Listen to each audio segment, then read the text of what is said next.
My president told me so. Oh, yeah. Show him, Brian. Don't believe these nutty pollsters. Don't let these guys tell you what you think. You have a debate, you see what you think, and then 2 seconds later, some crackpot comes on and tells you what you think. We don't need that in the United States. Yeah. I'm telling you. Media elite is right here. All right, here we go. Listen. This 2 percentage points. I saw it in the paper, USA Today, CNN. 2 percentage point. The support for Clinton is soft. Leslie Stahl in 1980 said from the Detroit convention floor, "Who's the vice presidential nominee?" She said, "It's Bush. It's Bush." Could it be Bush Tuesday? Yeah. He's coming back. I ask you, Chris. Now give him a chance. Brother Matthews, sir, give us your wisdom. What's going on here? Tightening up? Closing down? Well, I think Perot is fading. You know, there are two kinds of people like Ross Perot, and I'm sure they're in the audience. The one kind are the people that are usually Catholics, very conscientious, and they'd like to vote for Clinton because they want change, but they don't like his past too much, and they don't want their fingerprints on the victory. They want it to happen, but they don't want to be accessories to it. They're thinking about Perot as a parking place. They're going to come home. They're probably going to vote for Clinton. Then there are the grassy knoll types. They believe all conspiracies. They believe the Trilateral Commission runs the country. They believe the CIA killed Kennedy. They believe everything Perot believes. They'll hang with him. They'll hang with him. Not very great in number, we should say. But go ahead. I hope not. Go ahead. So I would say you give them about 8 points from the grassy knolls, about 4 points or 3 points from the normal people who can't stomach voting for Clinton but want change. So I give him about 12. You give Perot 12. Can Bush win it? Well, anything's possible. I look at the electoral vote. Sorry, can he win it? There's an election. Of course he can win it. That's Tuesday. Clinton can drop dead tomorrow. I think I would say that Bush will lose this election because the American people cannot. Well, here's the classic case. You're middle-aged.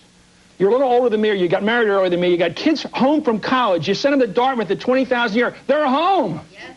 Yeah. You go to bed at 9:30 because you got to work the next day. And they're downstairs watching Leno talking about something that sounds like a summer job to you. And they're very unhappy about this. They can either disown the kid or change presidents. Yeah. I think they're going to change presidents. But do I understand you, Mr. Matthews, sir? This is Clinton's election. Clinton will win Tuesday, you believe. I believe he'll win. He'll win by 2 points. What does Bob Terrell mean? Bob Terrell, the American Spectator. He'll lose. He'll lose because Chris thinks... Clinton will lose. Chris thinks the American people have amnesia. He thinks they've forgotten 1979. But the British in the last election showed that they hadn't forgotten the late 70s and the Labour Party. And I think the American people will show that they haven't forgotten Jimmy Carter. David Gergen, U.S. News. This is white knuckle time in all these campaigns. Nobody knows what the hell's going to happen in this campaign. Nobody knows how it's going to come out. I will tell you. Oh, David, I know. Wait a second. This is Clinton's to lose, and I think he's going to win it. But the president is moving. He's moving as he hasn't moved all since last July. He's on the march. He could take this thing before it's over, or...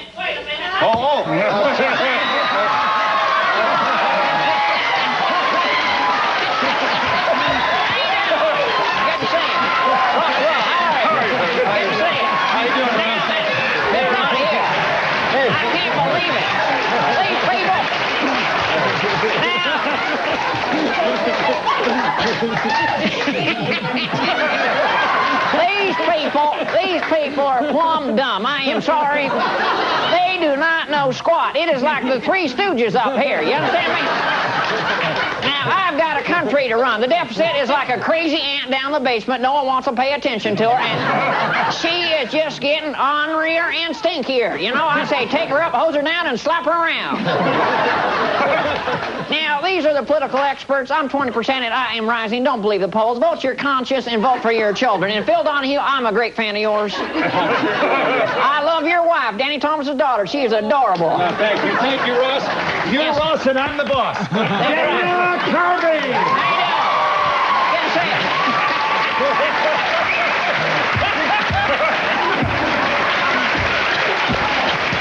I'm so happy I don't know why. Enjoy your show. Thank you. Thank you.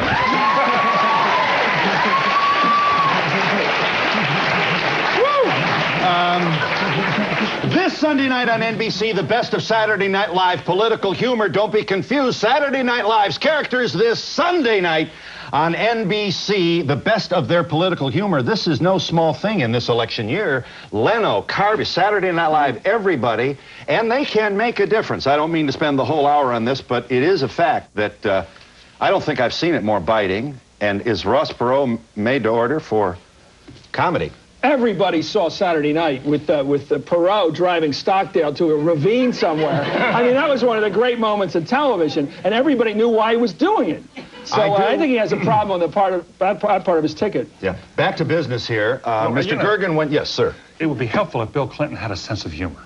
That would help his campaign. If he just cracked a couple of good jokes, this would be so much better as a campaign. I do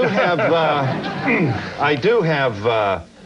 Can we see? Let's see number one here. Speaking of sense of humor, this is easy Monday morning quarterbacking, but he should not have been quite so defensive with some of these questions. The questions, in my opinion, prejudiced as it may be, because I took his heat, didn't warrant the anger. Didn't warrant the anger. Here's item one. Why, for example, asked your humble talk show host in Nashville, Tennessee, of the front-running Democratic candidate, why didn't you spend a little more time with Jesse Jackson on this trip? It's like you don't even want to have your picture taken with them. Listen to the rejoinder here. Watch this. Is there something about Reverend Jackson that makes it makes you less than enthusiastic? I've had 2 long conversations with him in the last 2 weeks on the telephone. I didn't realize. Are you his booking agent? Am I supposed to book meetings with you? There's a lot of places I have to go. Do we have here is there an issue of temperament here? And is this fair? And are we picking wings from a butterfly? And is the man tired? And is it fair to review a guy's behavior under these enormously difficult circumstances? I want to see you on the bus night and day and night and day. It has to be awful. Bob. He volunteered for it, and October is the crucial month for these guys, and the question of their character, their temperament, is decided by the American people in October. And I think that's the reason he's going down in the polls right now. I think the American people are asking, who is this guy from Arkansas?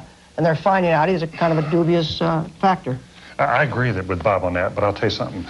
In his defense, for a 46-year-old to go through this process, never having been around this track before, I think he's been amazingly cool in this campaign. Clinton? I do believe he's been cool. You've got to give him credit for a guy not having a case of the willies going through this and standing up in those debates against the President of the United States. It is not easy to take on George Bush, and Bill Clinton did pretty well.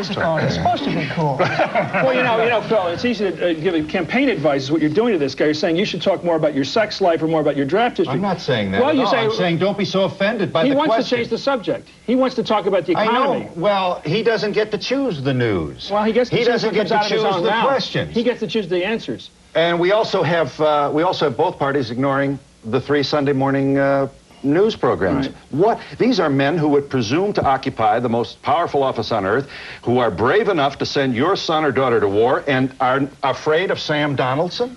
No, but the trouble is that in a lot of news shows, you get distracted from the issue that voters naturally want to think about when they go to the kitchen table and worry about survival. And they worry about paying the food bills, and they worry about health care. And then they're distractible, too.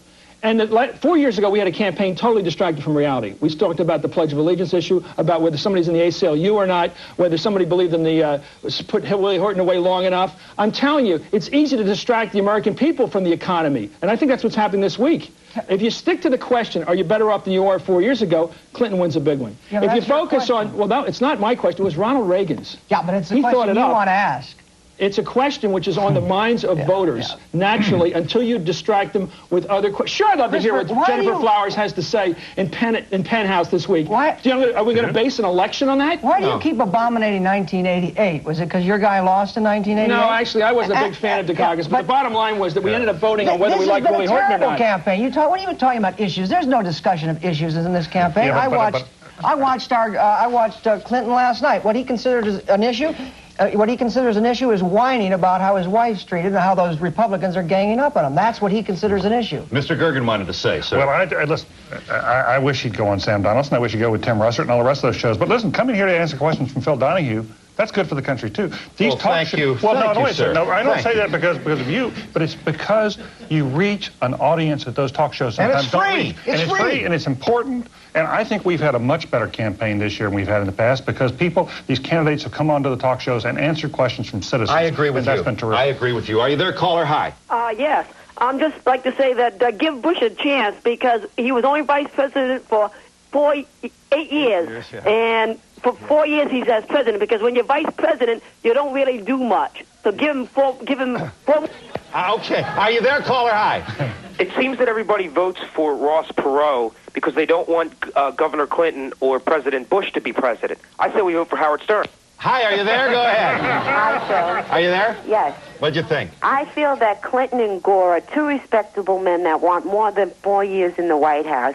And I think they're going to give the American people their best for 4 years so they get 4 more years after that. George Bush, after 4 years, is gone, and he doesn't care. Are you there, caller? Hi. Go ahead. Get one more, and then we'll get you back there. You wanted to say, caller. Hi. So I think that journalists do show a bias toward the candidates, and that's on a local and national level, and I do think Bush will win this year. I thank you for calling. Are you there, caller? Go ahead. Yes, Phil. I have a question for Mr. Matthews. Yes. I want to know, does he think Ross... Oh, I'm sorry. Does he think Ross... Oh, sorry. I'm sorry. That was my fault. Pilot error. I just want to make sure you're on record here, gentlemen. I know this is not, this is the way we play the game here. Mr. Matthews, sir, long-time Democratic operative. I say that respectfully. That's nothing to be ashamed of. You work for Tip O'Neill. Hooray for you. Let's narrow it down. I was his administrative assistant. I was Jimmy Carter's speechwriter. Okay, fine. Okay. This is not an investigation. So we're not surprised that you would like to see the Clinton-Gore ticket. No, actually, I think that I think I'm more of a conservative on fiscal issues than a lot of Democrats.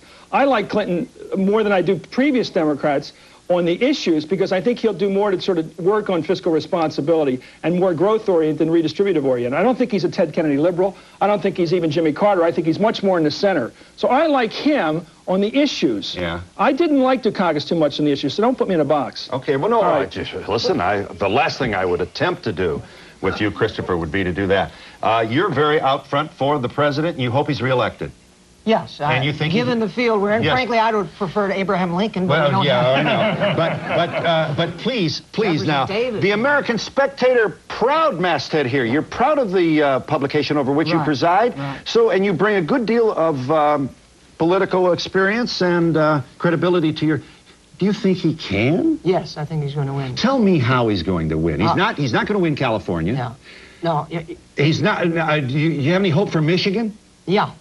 Great deal. You think he can win Michigan? Yeah, I do. Supporting NAFTA as he does? I'm from the Midwest. Ohio? He's going to get these so-called swing states in Here's Heartland. what's going to happen. What's going to happen in the Heartland is the Reagan Democrats are going to either start moving towards Perot as they are now, or they're going to move back to Bush because they just don't like Clinton. I think that's what enough of them will move up there that Clinton will lose those states he's ahead in, and Bush will win them. I would argue right now Bush is not going to win Ohio and Michigan. He's got a shot, but he's pretty far behind, and he's not going to win Illinois. So this is a very tough race for the president right now. As you know, gentlemen, I'm a brilliant man, and I'm about to make my first prediction. You can write it down. You heard it first on the Donahue Show. Ross Perot will not exceed 10% of the vote, and we'll be back in just a moment.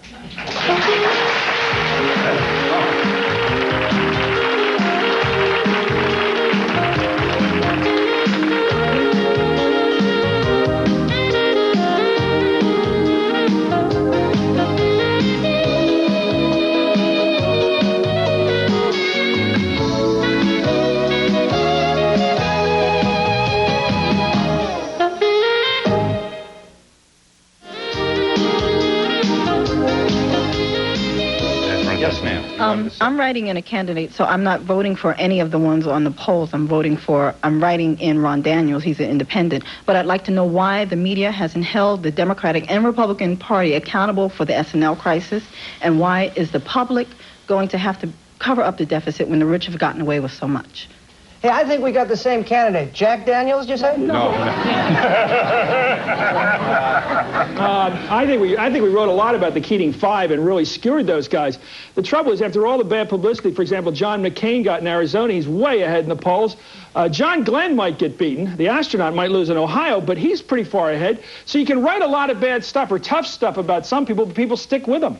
Yes. Let me just go to your question. SNLs, we missed that story. We blew that story. We should have been on top of it, and we ought to be doing more on banking right now. Yes.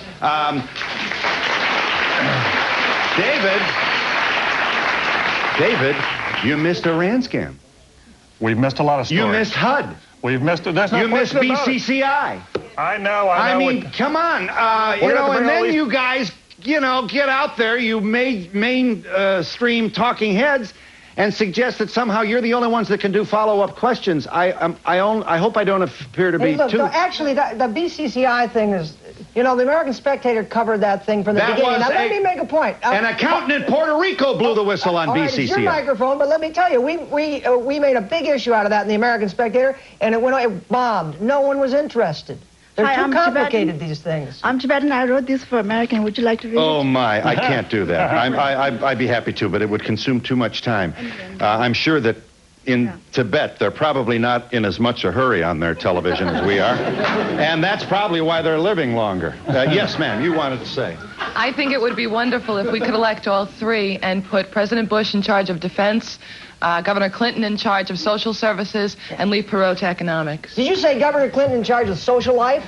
I'm sorry. Can I just say one thing about that? Yeah, I want to just respond. There's one point about what you said that's very important, and that is, the truth of the matter is all three of these guys are better than they're coming across in the press. The country is in better shape today than people think, and the country's going to be in better hands tomorrow after this election than people think. I don't agree with Whoever wins, these people are better as candidates. They're better people. I think we sometimes run them down in the press. These are pretty good guys. Chris. No, I think if we can get away from personalities for just a split second, there are less civilian sector, private sector jobs today on the market. Every guy driving a cab today has come to this country to get a job. He's got one.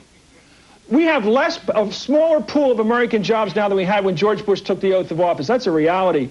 And it's sad. It's nothing to brag or complain about. It's something to do something about. And I think Jimmy Carter was a disaster on inflation. I mean, it was double-digit.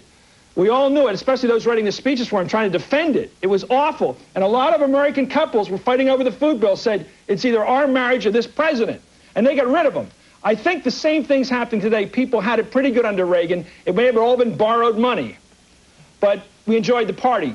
And this thing we don't enjoy. And that's why I think there's going to be a change. Hi, Phil. You do look thinner in person. I want to know what you guys think about Clinton's credibility as if he was going to be president, because he's contradicted himself over and over again. What do you think about that? Yeah, I think, he's the great contortionist, isn't he? I think he's got more skeletons in his closet than a body snatcher. Otherwise, I like little him. rough, Bobby. I'm less worried about his private character, and I could care less what's happened in his bedroom. I just don't think it's relevant.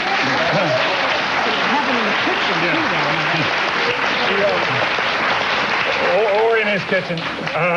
But I care one heck of a lot about his public life and his public character. And the big question for me is not whether he's smart enough to be president, but does he have the guts to be a strong president? I don't think we know the answer to that question. Well, we know something he hasn't told us, which I'm amazed by. These guys have PR men and pollsters. By the way, the president says he hates pollsters. Rob Teeter's his pollster, and he's running his campaign. So he obviously believes in pollsters. Bill Clinton came out of a holler in Arkansas. He had an outhouse. His father was an alcoholic who beat up his mother. He had to fight off the father to save the mother. His mother had to go to nursing school. He was put up with the grandparents. He had a hard life coming up. He's never complained about it. He went to Georgetown. He was a Rhodes Scholar, Yale Law, and he's been a major American figure since. He's been working hard and getting ahead in the American system. And now he's the equal of George Bush, a guy born a swell, driven to country day school by a chauffeur. And I'm not against that. But I think it's a great thing about America that a guy comes all the way up and is now an equal of a guy who was handed it to him, a guy who started on third base and thought he hit a triple. When George Bush was going down on I know. What I say about Bill Clinton has never bragged about that. What I like about Bill Clinton is, unlike Richard Nixon, he doesn't complain about having it rough when he was a kid. He doesn't brag about having made it. He just does it. And what's delightful about this is it sort of is the American dream, and he doesn't want to sell it for some reason. I don't know why. But let's not say that George Bush got his life handed on him. When he was going down in that airplane, the youngest pilot in the Second World War to go to that plane, let's not say that he had it all handed to him. That's just Does wrong. it bother Mr. Gergen that we have three different versions of what happened when the plane went down, as duly reported in the New York Times by none other than the Doonesbury creator, Gary Trudeau. We've got one pilot ejected, 3 pilots ejected, 1 guy got shot, 1 didn't. We do have several different versions of this story. With all due respect, all of those stories underline this man's courage. But we know a heck of a lot more about George Bush going down as a pilot than we know about what happened with Bill Clinton's draft status. Are you there, caller? I'm glad you waited. Hi. Yeah, hi. I'd like to know, how come they keep on picking on Bill Clinton's draft record, which happened over 23 years ago, and they don't say anything about Bush lying and turning his back on us for the last 4 years? It is true. It is true. Those who would accuse somebody of being liberal media, the Clinton draft copy, if you added it up, you wouldn't be able to pick it up. It's this wide. Right. Bush examination of Iraqgate, with the possible exception of Sapphire and others, is this wide. So in many ways, I think the Clinton people have a legitimate beef here. No, they have not been mollycoddled. But they keep changing, the guy keeps changing the story. That's why the file gets larger and larger, A. Well, but there's no inquiry. George Bush went like this to Dan Rather 4 years ago, who had the temerity to ask him about Iran. Where was George during Iran scam? George went, and the entire press corps backed up. Well, then he's not a have not asked him anything. Well, there have been some notable exceptions of late. You got to be a little ashamed of that. We haven't pursued that issue. I'll tell you, we have gone after Clinton on the draft, because I was in that airport hangar up in New Hampshire at the beginning of this year when he was being destroyed on that issue, and I think he deserves to get hit on it. But you know, I don't think the president had any call to say, I don't know what he was doing in Moscow, but I know what I think. What does he think? How can a president of the United States say that? Bad moment. But Phil, I just want to say, the defense of my magazine, U.S. News, we invented the word Iraqgate. We put it on our cover. I agree with you. It's a story that needs to be explored more fully than that. And we'll be back in just a moment.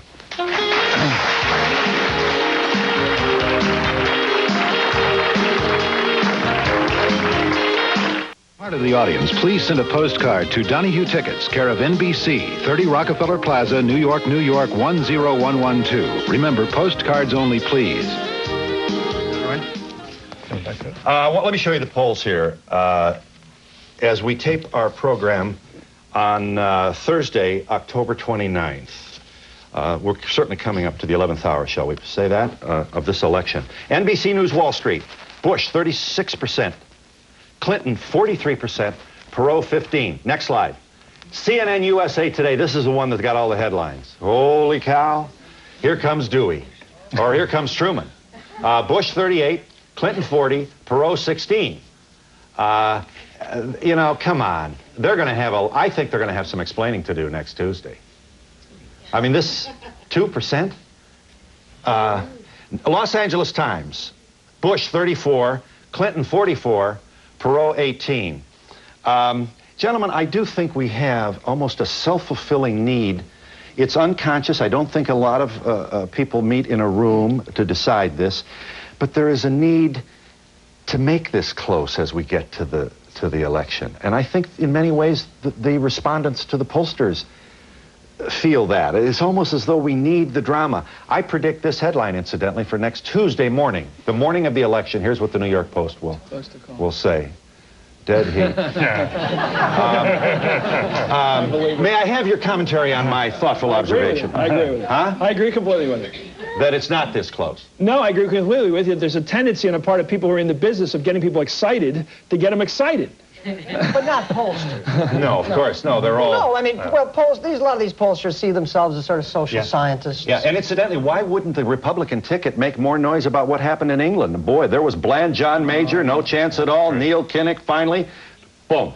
I'll tell you, I'm sick of the polls. I think we ought to get rid of them the last 2 weeks of the campaign. I'm telling you. Well, this election ought to be in the hands of the gods and those of the voters. We ought to stop. A couple of other very important issues, gentlemen. Do you agree with my brilliant prediction that Perot will get only about 10% of the vote? Yes, I do. I think he'll get more. Like? Well, 12, 14. I agree with that. Because I think he's buying a half hour of television on all 3 networks Monday night. That's a lot of exposure. right before an election. Yeah. Incidentally, can I buy a half-hour television time before the Monday Night Football game? I asked this as a serious question. No, that's why he had to get in. That's why he couldn't do it as a non-candidate. That's why he said he was getting in the race. Buying. So if you're a candidate, in how many states do I have to be a candidate? Does the network have to sell it to me?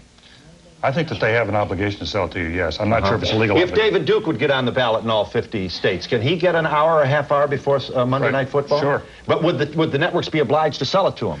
Yes, as long as he doesn't say anything salacious or libelous. All right, but so in other words, there is a law that obliges the networks to sell it. They're under pressure. They're under pressure from their That's not a law, though. That's but the way they get licensed and everything like that is they have to serve the public interest. The Libertarian candidate wanted to come out and buy time now. He could. If Andre Maru had the money, he could buy, and the networks would have to sell him? Yeah, that's right. Is this understood? Yep. I don't know. I think we let your observation, Chris, get past us here. You are suggesting that those who fall away from parole will go to Clinton. I mean, there's not all the eggheads out there. But No. I think the people that are really well educated for Clinton or for Perot now are mad at Bush. They'll naturally go back to their party. People go back to their party. That's what'll happen. Right. But who benefits? Reagan Democrats will go back to the Democrats. Republicans will go back to Bush. So, but who benefits most by virtue of Perot's stand? If he's still standing on Tuesday, I think what happened Sunday night on 60 Minutes hurt him among well-educated Republicans, because they were really disturbed by what seemed to be his being disturbed. Yeah. And whereas I think a lot of the real crazy, angry people who are furious at this system will forgive a little insanity along the way because they're so angry. Mr. Gergen has an interesting thought on Mr. Perot, I believe. Well, I think there's a possibility here before this is over he's going to tip his hat to Clinton. He clearly prefers Clinton to Bush. He's made that very clear in the debates. Everything about him is the guy who wrote his strategy for him, his economic strategy, John White, is now working for Clinton with Perot's blessing. Mickey Cantor is the chairman of the Clinton campaign, has a regular telephone relationship with Perot. Toward the end of this, if Perot thinks he could cost Clinton the election, I think there's a chance he'll tip his hat in some fashion. He may just say, look, vote for me, but if you're not going to vote for me, vote for Clinton. Well, boy, that would be the final wishy-washy. I agree. I agree. This is all we need from this man. Let me say this. If he would ever say out loud that I want my supporters, I am recommending my supporters vote for Clinton, he's going to insult, in my opinion, the majority of his supporters, I believe, are Republican. I believe are Reagan Republicans. I think that's Ross Perot's support. And for him to stand up and say that somehow these Masons should go to a Knights of Columbus picnic is going to be an insult to them. And I also think his presence in the race hurts Bush more than Clinton. Does the panel agree? No.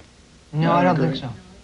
You don't think his presence in the race hurts Bush more than Clinton? No, in fact... How can my observation be right, then, that most of his support is Reagan are Republicans? That's not right either. That is. Well, you don't agree with it. One more mistake and you have the hat trick. Okay, fine. And it wouldn't be the first time. Please make your case, Mr. Terrell, sir.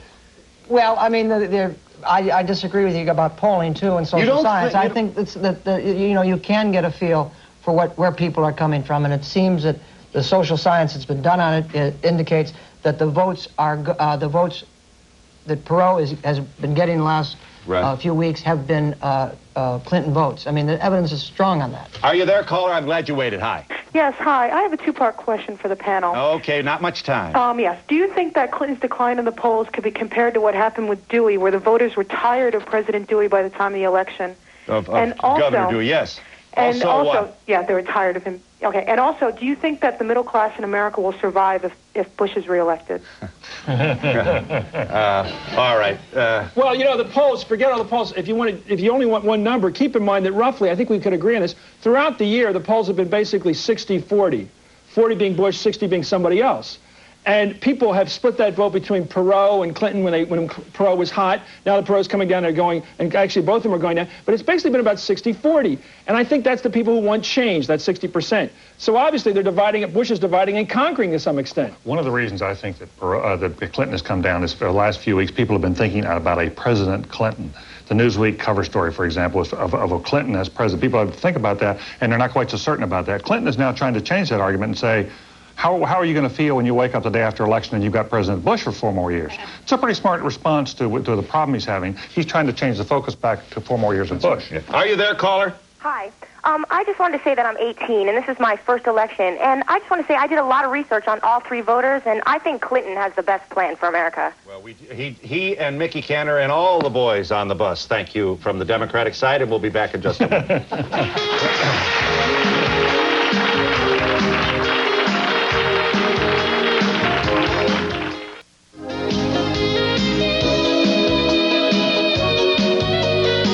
Who am I? Why am I here? Are you there, caller? Hi, I'm glad you waited. Yes, I am. I would like to direct my comment to the gentleman who's supporting George Bush. Yes, that's Bob Carroll. Okay, Mr. Carroll. I'd like to know, with everything that the president is saying about character, family values, and everything, how he could explain why the president voted against the 1964 Civil Rights Act, which denied human beings the basic right to use public facilities. What would he say about that? Well, you're taking, I see you're taking the long view, 1964. Look, I've said throughout this campaign that this is a campaign of double talk. Both candidates, all three candidates for that matter, have been experts at double talk. But I think that the most egregious of the double talkers has been my friend, Mr. Inside the Beltway's candidate from Arkansas. Are you there, caller? Hi. Yes, hi. My question is for all four of you. Why do you think that none of the newspapers have supported Perot? Is it because they feel they won't sell enough that day? You're going to vote for Perot, are you? Yes. Uh-huh. Okay. Well, I'll tell you that this has been a very strange year for endorsements. First of all, endorsements don't matter the way they used to, you know. When we were growing up, endorsements meant a lot. Now it makes it a good TV ad. Right. My paper, the San Francisco Examiner, just endorsed Clinton. For the first time they've endorsed a Democrat. This is the old William Randolph Hearst. The flagship endorsing a Democrat is like, they haven't done it in a quarter century. And I don't think it has anything to do with ad space. It has to do with the fact that they don't think Bush has done it. The only paper, I should say, that the president has in New York City is the Post. Just today. The New York Post. What do you mean? That's where my columns carry. The New York Post is a great paper. Well, I cast no aspersion. I read it myself. Are you there, caller? Hi. Yes, I am. What do you think? I'd like to comment on the process of all these debates. I think people should be educated or re-educated on the relationship between Congress and the president, because they're throwing out things that people don't understand. Item line veto, and people don't understand the process. They have to be re-educated before they can really make an educational, That's exactly what Clinton wants. That's what these liberal Democrats have wanted for years. They want to make politics so complicated, no one will vote. I do think we have to look in the mirror and ask ourselves how current we are on our civics lessons. Truly, I don't think we've done the job, certainly not with our young people, most of whom thought the Russians fought on the other side in World War II. I agree. I don't think we have imbued within the body politic an appreciation for this magnificent thing called the United States Constitution. If that makes me a kind of a scold, so be it. I agree with that. I agree with that, but something that bothers me a lot more about what we ought to be doing as a press. I don't think we understand the people of the country very well either. I don't think we've been out. The term limits movement took everybody in Washington by surprise. It's been very popular out around the country, and people in Washington have sort of been blind to the whole thing. I don't think, we accuse the president of being out of touch with the country. I think we in the press are frequently out of touch with the country on questions like that, on these issues, when the grassroots gets angry and wants change, as it does this year. I think proof of that, and I can't prove what I'm about to say, I think when the candidates got off the plane in New Hampshire late last year, or whenever they began, they were shocked by the anger. That's right. They didn't really appreciate that this lovely New England state had a lot of very, very angry, anxious people who were out of work. And I think that was more proof of the insularity of the Beltway. Well, that's one of the things that Pat Buchanan, I'm not defending Pat for a second, I'm opposed to everything he stands for, but Pat Buchanan said, if you listen to him in that New Hampshire primary up there, he learned from the people up there. All those families, working class, middle class, regular American families have been working for generations and are out of work, and they're angry. I think his message started to get a little more resonant. He did the best up there, by the way. I thought it was very interesting. He did the best against Bush because anybody would have done best against Bush probably up there. Are you there, caller? Hi. Better push a button. Are you there, caller? Hi. Hi, Phil. My name is Sherry. I'm 19 years old, and I have to say, what has Bush done for us but cutbacks in the U.S.? No, we have no community centers. Why should we give him another 4 years? I mean, why Clinton, give it to somebody who can give us the 4 years. Mr. Terrell wants to respond. The president will give you community centers. It's a done deal. Next question. That's a problem. You've just heard it. No. And in bright and shiny teeth, too. Bush is saying, oh, I'm going to do this, I'm going to do that. He had 4 years to do that, and he did not do any of it. Give it to Clinton. My vote's for Clinton. My first year to vote. Okay? Yeah, and you're voting Clinton. Very good. They're pleased to know that. Mr. Gergen wanted to say to you. Yeah, I've got 2 kids, 19 and 22. I think they're both voting for Clinton. I understand the sentiments of your generation, but please understand one thing. Your generation is probably the first generation in American history that will not have to fight a war. And there's a reason for that. It is because this country won the Cold War, and the president and Ronald Reagan deserve some of the credit.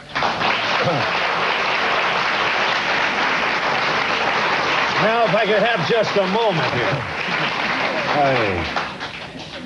The Cold War is over. Well, I would say anybody who says that the Cold War was a partisan victory is missing a big part of the action here. It is an American victory. It's an American victory. Let's get it. Let's call it what it was. The Cold War caused both superpowers to commit the crown jewels of each nation to military hardware, which promoted no long-term jobs. They both shot themselves in the foot, and that's the reason the war is over. Yeah. You've got 97 B-1 bombers on station in Kansas and Texas, and they have nothing to do. They cost $500 million apiece. You haven't paid for them yet. 3 of them have crashed. They didn't use them in the Gulf War. And this is just one example of the Reagan... Jimmy Carter tried to cancel it. The Reagan rush to build all these fancy things that fly around that they produce no jobs. And we're in debt. Phil, if you're wrong, you'd be dead. If you were wrong, you'd have been dead. Ask anybody that went up against Joe Stalin and kind of took a... you're fighting the last war. You're fighting the last war. Let Mr. Gergen make his point. In the 1970s, a communist flag went up in 9 different countries. Since Reagan and the defense buildup of the 1980s, the communist flag has been coming down in countries all over the world. Freedom has spread as never before. I'm not saying it's coming down because it didn't work, not because they said, oh boy, Reagan's coming. Holy cow, Reagan's coming. It was because good Democrats like Harry Truman and Jack Kennedy, and then good Republicans like Ronald Reagan and George Bush, and a lot of Americans stood firm. We stood firm against that. We were together. That's what we need to do at home now. Is David Gergen, all the good Democrats are dead. Listen to him. And we'll be back in just a moment.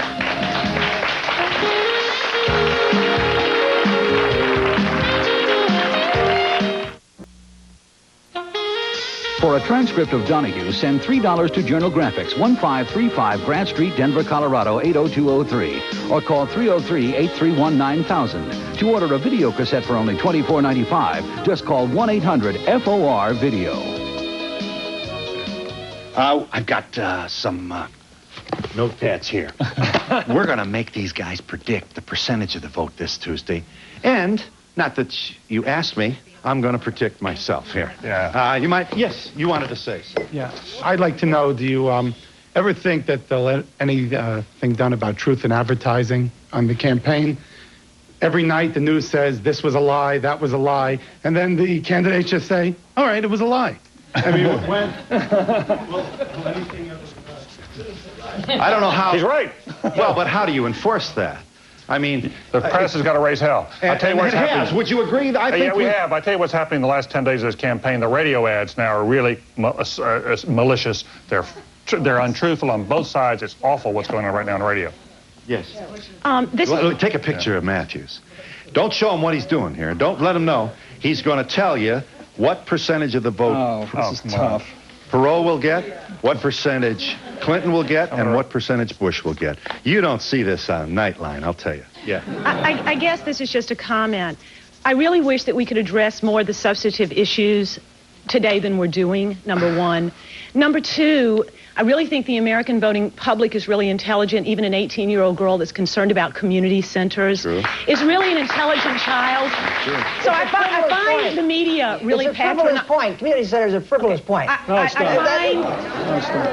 You really want the U.S. Treasury to create... Let me tell you. Let her make her point now, gentlemen. Just let her make her point. I find the media sometimes very patronizing, and I also find that they don't educate the American people about what the real issues are. And a lot of times what we hear is what you think and what you feel, not necessarily what the American public thinks and feels, or what I think and feel. What issue do you wish us to respond to?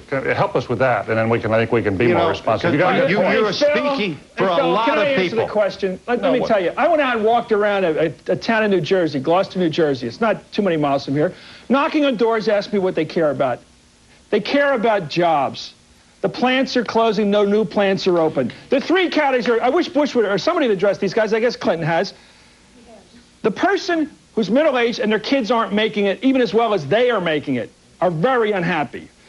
The people who are in business and the till is smaller every year than the year before, they're just not making it in business and they're having to lay off people. Older people are worried, young people are worried. They're worried about the guy, imagine a guy who works in a Midwestern factory town where there's a factory he's got a job with, and he knows when that factory closes, there's not another factory to take its place. And he sweats it every night with his wife, and she sweats, and she may not even say it to him. But she's worried about him losing that job. George Bush has not spoken to those people. I watched all the debates. I've watched all the speeches. I don't hear him laying out a plan for economic development of this country. Are you kidding? And I don't hear it. You want a return of Ronald Reagan? Is that what you want? I want economic development and jobs and a future, and I don't hear it from this guy. I see a guy who wants 4 more years of riding around in his cigarette boat, throwing horseshoes, and recreating. And people don't like it. I just think it's only fair that we ask you what concern you would like to talk about. I'd really like to know what you think about the economic plans of all 3 candidates. I'd like to know what you think about housing. I'd like to know what you think about the unemployment situation. I'd also like to know what you think about foreign policy.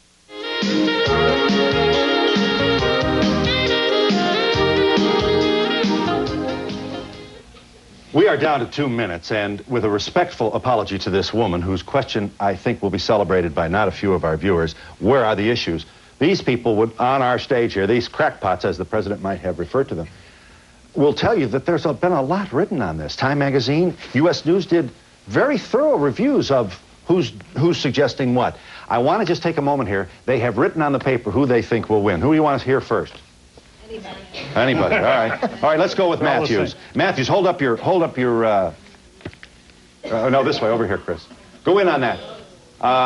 45, Bush 43, Perot 11. Okay, other. Bob Terrell, the American Spectator. Hold it up there for us. Bob thinks Bush will win with 45, Clinton 40, Perot 13. Here's Gergen. Oh, can you see him? There you go. Gergen, Clinton 46, Bush 44, and Perot 10. And we'll get back to her. Finally, here's the only one that matters because, of course, I'm never wrong. Clinton 46, Bush 42, Perot 10. Are you there, caller? You wanted to say? Caller? Do I have to push a button? Hi, I'm sorry, I didn't push the button. Go ahead. I think it's a sad day that the media has to ask the public what they want to hear about. That proves to show how our government and even our media are not in touch with the people of this country any longer. You mean, we need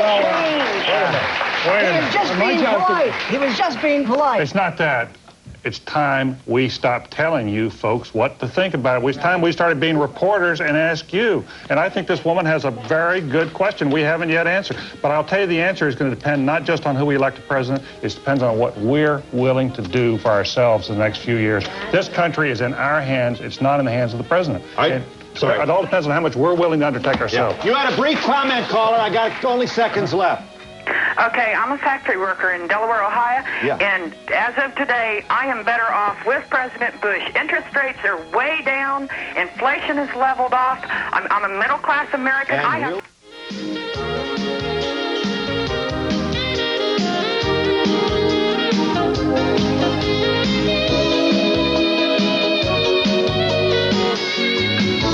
Her husband is too attached to his mother, and she's fed up. Couples and mothers-in-law battle it out. Next, Donahue. I do want to thank my friends from the mainstream serious media very sincerely. I thank you. I enjoy these programs and, in fact, give myself the chance to do it twice a week with my pal Vladimir Posner on CNBC. So thanks for the plug, 10 o'clock Eastern. All dressed up and nowhere to go? Well, stay right with us. Marilyn Dennis and Valerie Gibson on Fashion Day next on City Line. I just want to know why I just want to make a comment as to that. None of the candidates have made any references to homelessness that I've seen in all three debates. Services provided and promotional fees paid by the following.